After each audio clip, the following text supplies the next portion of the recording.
fourth Sunday of Advent. We are now almost here. The time of waiting is now here. In a few days, the celebrations will be here. Christmas Day.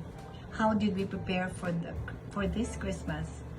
In the Philippines, as early as September, the Christmas decorations are put up.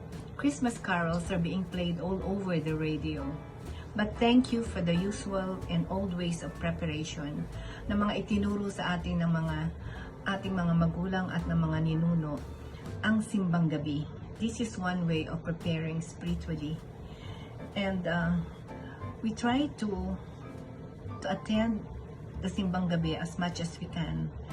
And also, in between, we try to list down the names of people that would like to give our gifts.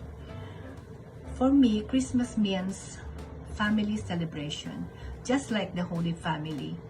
When Jesus was born, the family was complete and it was really a celebration.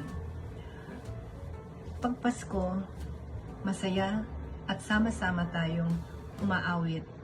Nagpapalitan ng mga regalo, nagkakasundo ang mga hindi nagkakaunawaan, at nagiging isang buo ulit ang mga pamilya na nagkahiwa-hiwalay. So, ang Pasko sa atin, lalo na sa Pilipinas, ay napakasaya at very meaningful.